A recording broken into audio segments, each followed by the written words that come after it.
I will now go to voting because we have competing markups and other committees, and people have to leave here soon.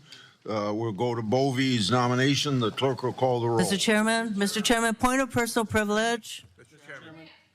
Mr. Chairman, according to Rule 4 of the committee, we have the right to continue to debate this nomination. No. I'm invoking Rule 4 of the committee. We have the right to debate this nomination.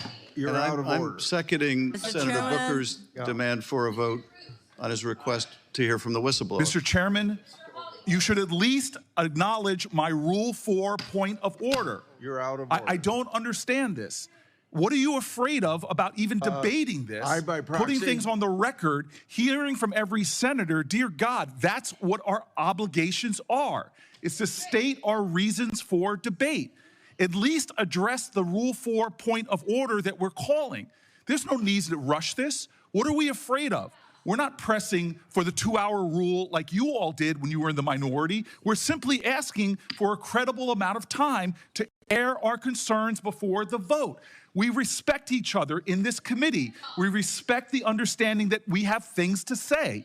But yet we're doing this in a way that makes no sense to me. And it makes no sense to me because we're not trying to do things like force the committee to close or force a 2-hour rule. This is about understanding that people on this side have a responsibility to state their issues. Mr. Sir, you could call me out of order because this is out of order. This undermines the basic decency of this committee. Yes, maybe overrule a Rule 4, but at least address the Rule 4 point of order that senators were elected to debate issues and debate nominees. This is absolutely insane. What is the rush? Sir, I am interrupting because you're interrupting a regular point of order. At least address my point of order. I have the right to do that by the rules of this committee. If you want to overrule the rules of committee, then do so. But this is not in any way in order.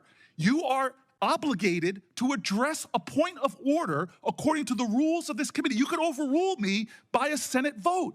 You're violating your own rules. The parliamentarian has been clear about this. The parliamentarian has been clear. You could overrule the rule, the point of order I'm doing, but you have to follow the precedents and procedures of this committee.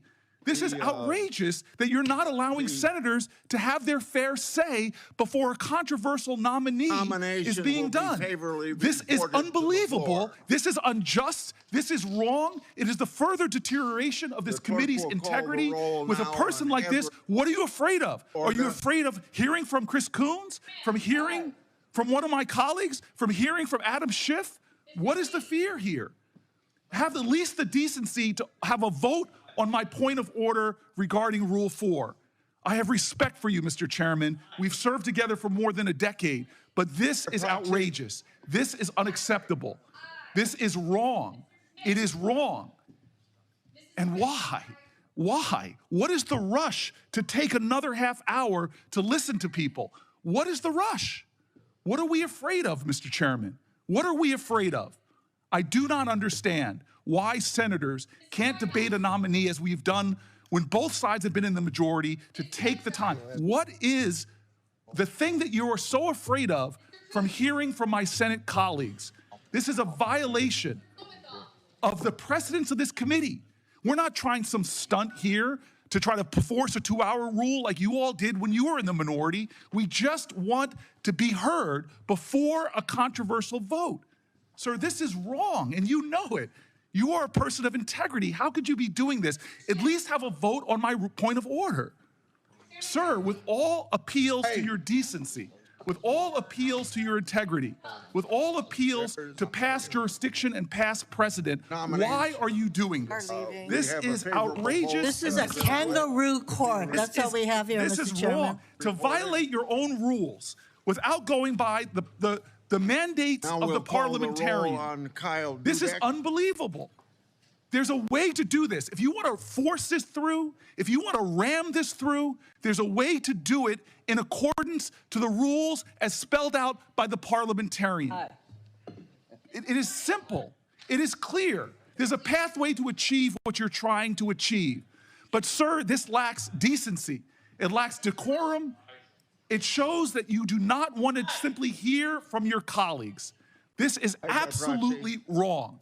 And sir, this is to me one of those moments where we are not showing common respect for each other on both sides. I have sat here when we were in the majority and listened to my colleagues' arguments, listened to their passionate statements, and then we voted. This is not that. This is us simply trying to rush through one of the most controversial nominees we've had under this presidential administration. Sir, God bless America. You are a good man. You are a decent man. Why are you doing this? What is Donald Trump saying to you that are making you do something which is violating the decorum of this committee, the rules of this committee, the decency and the respect that we have each other to at least hear each other out? Nomination. I've sat through so many long speeches of my colleagues, heard their objections, listened with sincerity to try to see what their arguments are. But we are not doing that. Sir, this is wrong, and you know it. There are some people on this committee who are the least firebrand people, and they've walked out. Some of the least controversial people in the Senate, some of the people that work the hardest to find bipartisan common ground have just walked out of this committee. And you don't even seem to care, but I know you do. I know your heart, Senator Grassley. This is wrong. I know the kind of person you are, and you know this is wrong. This is not necessary. What is another half an hour to allow senators to be heard? It's what the Constitution mandates. It's the ideals of the United States Senate. The world's most deliberative body should take a decent amount of time to deliberate.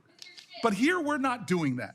Here we are jamming this through with some sense of false urgency. It's one thing not to hear from whistleblowers. It's another thing not to hold another hearing, but to not even allow my colleagues to have their moment to speak against this justice is just wrong. And I know you know this. I know you know this.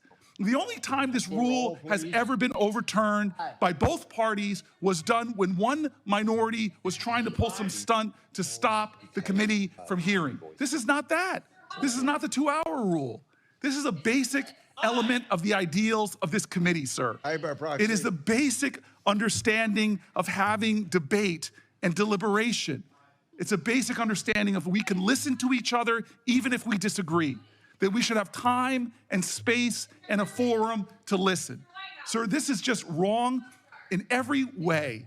It is wrong in every single way. This is an abuse of power. It's an undermining of the well-being and the integrity of this Senate and this committee that I for so long, I've been so honored to be a part of. This is wrong, sir, and I join with my colleagues in leaving. This is a sham. Vote. This is wrong. We'll report. We're better than this. Pratt to the floor. Now we'll have to vote on these nominees for U.S. Attorney because we don't have enough people on the other side, so we can't do it by voice vote. So the clerk will call the roll on Kurt Alme.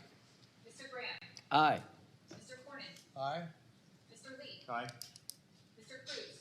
Confused by the sense of quiet. Aye. Mr. Hawley. Mr. Tillis. Mr. Kennedy. Aye by proxy.